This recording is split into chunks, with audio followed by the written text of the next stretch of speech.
When most of us hear the word improvisation, chances are the first thing that comes to mind is a group of 20-somethings in matching bright-colored t-shirts yelling at us to give them a location. At best, we also immediately associate improv with Colin Mockery and Ryan Stiles cracking each other up, while Wayne Brady makes up 15 different songs off the top of his head back in the heyday of Whose Line Is It Anyway? While it's true that the stage is where improv got its start, over the last century it has become incredibly popular in movies. So much so that improv has actually changed the way we make comedies altogether. In fact, improvising in movies became so popular in the early 2000s that for a while there, it seemed like they were the only kind of movies hitting theaters. And they were all made by a handful of very familiar faces. Seth Rogen, Jonah Hill, Jason Segel, Will Ferrell, Paul Rudd, and Steve Carell, among many others, took turns dominating the box office with smash hit after smash hit, led by the likes of Judd Apatow and Adam McKay. From the humble beginnings of Freaks and Geeks in 1999 all the way through to around 2015, these comedies were the only thing that we wanted to see. And then, after all that success, they kind of dwindled. By no means did the creators of this improv renaissance disappear. They're still some of the biggest stars working today. But their style of movie, that magic 40-year-old virgin formula that groups together some of the best comedians out there and allows them the freedom to say whatever they want, seems to have taken a back seat in the last few years. Why is that? The slew of movies made in that 15-year span are some of the most popular films ever. Did the pioneers of this movement get bored of their own creation? Or did they simply grow up and move on to new challenges? We may never get a straight answer about what changed, but we wanted to take a look back at just how improv became one of the most popular styles of movie making and where it could possibly go from here. Because while those greats may have made it mainstream, improv has actually been around for a very long time, and they owe almost everything to one show, Saturday Night Live. Ever since the comedians of Saturday Night Live started making their way to the big screen all the way back in the 1970s, the training and spontaneity that they brought to their films had a huge impact on all who would come after. Most of the SNL greats cut their teeth on the stages of Second City, Upright Citizens Brigade, and the Groundlings, among many other improv institutions. There, they learned all about the craft of improvisation, of listening and accepting offers, and always raising the stakes. Of course, they then took these lessons and applied them to their work on screen, and movies would never be the same. As Saturday Night Live became one of the most popular TV comedies ever made, studio executives realized that the same crowds who broke records staying up late to watch their favorites on the show would be very likely to follow them all the way to the movie theater. And so, the true stars of SNL were given pretty much free rein to make, well, whatever they wanted. Comedians like Bill Murray, Dan Aykroyd, Chevy Chase, and Eddie Murphy brought the same brand of exciting, off-the-cuff comedy straight from SNL to their groundbreaking movies. Famously, Bill Murray improvised almost all of Ghostbusters, and one of the most often quoted and best beloved scenes in the movie Caddyshack, his Cinderella story monologue. Cinderella story, this unknown comes out of nowhere. One of the best improvisers of all time, Bill has spent the rest of his career lending that talent to just about every other movie he has ever made, and it has made him one of the biggest stars in the world, eventually leading to other SNL alumni comedies in the late 90s, like Wayne's World, Night at the Roxbury, Tommy Boy, and Superstar. We can't talk about the masters of improv who jumped from TV to movies without also mentioning Jim Carrey. He got his start blowing everyone away on In Living Color, and when he began making movies in the early 90s, he became a true superstar. Famous for his unmatchable improv skills, it's Carrey who has made movies like Dumb and Dumber, Ace Ventura, and so many others instant comedy classics. But while you might think that there was no real improv on screen before those guys came along and changed the game, that's actually far from the truth. In fact, one man's decision to go off script is largely responsible for why we have any speaking in movies altogether. All the way back in 1927, a movie called The Jazz Singer was the first motion picture to feature a remarkable new addition: sound. Up until then, all films had been silent, with music added in over top during editing. But with the brand new ability to record sound along with picture, the first talkie was born. And yet, even then, it was actually intended not to have any talking at all. Filmmakers thought that the best use of sound in film was to capture musical numbers, because during what is known as the Jazz Age, that's what they thought the people wanted. In the movie, Al Jolson plays a jazz singer. During one scene, after playing a song for the audience of a club, Jolson made the decision to stand up and address the crowd, improvising some banter before starting his next tune. Heard nothing. You want to hear Tootsie? Little did he know, he had just invented speaking on film, and movie history was changed forever. Decades later, jazz was replaced with grunge, tuxedos and flapper dresses traded in for flannel and army jackets, and a show came along that would start off a wave of improv in the movies like we had never seen before. Freaks and Geeks. They would never have known it at the time, but when Paul Feig and Judd Apatow assembled a group of some of the most perfectly awkward, burgeoning new actors, and James Franco, rock and roll don't come from your brain, it comes from your crotch. They were about to launch the careers of a handful of comedy masterminds. While the cast of Freaks and Geeks weren't given the complete freedom to go off script that they are today, Judd Apatow always encouraged them to improvise, and actors like Jason Segel and Seth Rogen credit that experience with where they learned to think on their toes. James Franco always leaned into the improv as well, even though it always wasn't quite the right move. Judd Apatow was quoted saying that only 2 out of 10 of Franco's improvs are good, but those 2 are historic. In order to get to the truth of a moment, Judd would have 2 actors sit down in his office and talk through a scene, not using scripts, in order to find out how their characters would actually react. And then he would take those lines and turn them into scripts for the show, which the actors were then allowed to continue to play with on camera. Even though Freaks and Geeks, and after that Undeclared, didn't last long, their impact carried on into the early 2000s when the Apatow style of comedy really took off. While he didn't direct until Knocked Up in 2007, Apatow produced one of the most beloved comedies of all time in 2004, Anchorman, The Legend of Ron Burgundy. I need all of you to stop what you're doing and listen. Written by Adam McKay and Will Ferrell, who had been working together on SNL, Anchorman featured an insane cast of comedy icons, who became comedy icons because they were in this movie. Steve Carell had been a correspondent on The Daily Show with Jon Stewart for years, but it wasn't until he played Brick Tamlin that he really got his big break. Anchorman is one of the most quotable movies ever made, and its spectacular line reels are one of the things that make it so fun to watch.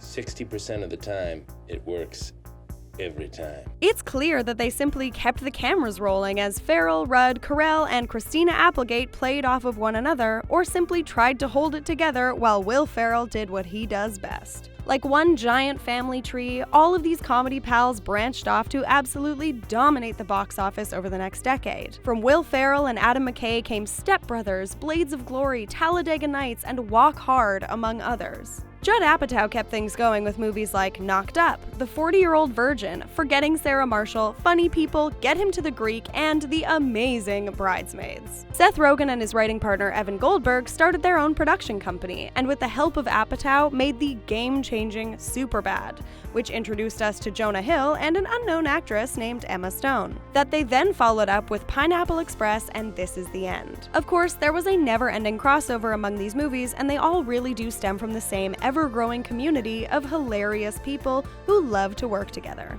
Look, we know that these aren't the only improv-heavy comedies that came out in the early aughts, but if we kept going, we'd be doing nothing but listing movie titles for the next day and a half. So in order to keep things moving, we can't possibly mention them all. But don't worry, we see you, Zoolander, and you too, Borat. It's nice. Anyway, it seemed like these producing giants could not be stopped, and yet towards the end of 2014, things started to dwindle. Whether it was because audiences had seen enough of this winning formula, or if the creators themselves had started to move on to other things, the movies being made in this style just didn't have the same spark that they once did. They tried sequels, like Anchorman 2, which just didn't wow fans in the same way that the first one had. And then there were originals like The Campaign, Get Hard, Daddy's Home, and Semi-Pro that couldn't carry the weight of the trailblazers that came before. The thing is, while even the biggest bombs had some hilarious moments, They mostly relied on recycling jokes and storylines that had already been done. We could watch Will Ferrell make things up until the end of time, but at a certain point, you need a story in there to keep people going to the theaters. While fun to watch, these movies also didn't do much to challenge or experiment with the actual art of making a movie. They generally follow the same patterns, just with different characters and settings. The joy all came from the dialogue, but there is so much more to making a movie than just funny lines. An amazing example of how to make comedies while using every tool that filmmakers have at their disposal is to look at the work of Edgar Wright. Wright has made consistently funny movies for a long time now, but rather than just having his actors sit and say funny jokes to each other, he uses editing, music, camera movements, and blocking as well as dialogue in order to make films that really stand the test of time. I'm taking a shortcut before. Instead of just showing his audience something, he uses everything available to him in order to make each scene a complete experience. When we think about Anchorman or any of those other Apatow-era comedies, it's hard to remember how they were put together. If the editing surprised us, what the cinematography added to the story, how the actors were blocked in order to deliver some kind of visual impact. Because, and we say this as huge fans of those comedies, all of that took a backseat to the funny riffs and one-liners. Nick Stoller, who directed Forgetting Sarah Marshall, actually said Sarah Marshall was mainly people sitting and talking. And there's nothing really wrong with that. But filmmaking is such a huge and expressive medium with so many moving parts. It seems like a shame not to use each aspect of it to its fullest extent, and maybe those limits are what caused audiences to seek out other types of comedies and to grow just a little bit less interested in that singular formula. That's not to say that you can't have improv in movies and also all that other good stuff. Taika Waititi, one of the best comedy directors working today, often encourages his actors to make lines their own. But he doesn't do so at the expense of the rest of the movie. And he never lets it get in the way of the drama either. Because while improv might be the most at home in a comedic setting, by no means is it exclusive to comedy. In fact, that is far from the truth. Rather than just being considered a way for actors to one-up each other with hilarious lines, improv has actually been used for a long time as a way to find out more about a character, by having them explore while going off script. If the actor is invested enough, these instances of letting the camera roll can really lead to exciting and unexpected things. Legendary director Robert Altman loved improv, and would often allow groups of actors to just interact with each other while he directed the camera to move around them. He believed that doing so really captured life at its most animated, with people moving freely about, letting their characters' instincts guide them. In fact, he never blocked scenes outright. He preferred instead to discover things in the moment completely organically. That loose style of movie making carried over into what some people call mumblecore, a low-budget movement in filmmaking that started out in the early 2000s. Some famous people who came out of that movement are the Duplass brothers, Greta Gerwig, and Noah Baumbach. With movie-making technology more affordable than ever, these young creators would often shoot on the fly, and sometimes without a script altogether. In 2014, Mark Duplass starred opposite Elizabeth Moss in The One I Love, which had an outline but no scripted dialogue. Moss, who had never been a fan of improv or much of a comedian, said that the improvisation in this case was all about making the characters as real as possible, and about responding to one another in a natural, instinctual way instead of feeling the pressure to get the biggest laugh. This is just one of the many movies that have been made without so much as one written word of dialogue. We all know that the entirety of Iron Man was made up in rehearsal and on the spot, and that the whole experience was, as Jeff Bridges put it, like one $200 million student film. This style even stretched over to the sci-fi genre with 2014's Coherence, an absolutely awesome movie about a group of friends at a dinner party who quickly lose control as a mysterious comet passes over Earth. The actors were given pages with directions for their characters on them and little else, and during takes the crew would do things to elicit reactions, like banging on walls, shutting off lights, and more. There are so many examples of famous moments in film that happen because an actor was given the freedom to explore, like the "You talking to me" scene from Taxi Driver, You talking to me? the "funny how" conversation in Goodfellas, What do you mean funny? Funny how? How am I funny? and at least one scene from every Robin Williams movie ever made. He truly was one of the all-time masters of improvisation, and one of the rare people who could wield it to make us double over laughing or make us cry like he did in Good Will Hunting. If it wasn't for improv, there would be no Apocalypse Now at all, as Marlon Brando straight up refused to learn his lines. Instead, he improvised the entire thing, much to the chagrin of Francis Ford Coppola, who previously had shut down the set for 2 weeks in an attempt to get Brando to get off book. Lately, Joker has received a ton of press over the scene in which Joaquin Phoenix improvised a dance in the bathroom after his altercation with 3 finance bros on the subway. So where do we go from here? It's clear that improv does allow for some pretty amazing things to be captured on film, but at the same time, when relied upon to carry the entire movie, audiences have proven that after a while, we just lose interest. It comes down to this. There is no right or wrong way to make films, and it's clear that having actors improvise is a great way to find unexpected moments and hilarious lines that might just go down in history. But as audiences, when we hit the theaters and spend our hard-earned $15 to watch a movie, we're looking for more than just a few great zingers. We want it all, and our favorite movie makers are more than capable of delivering the goods.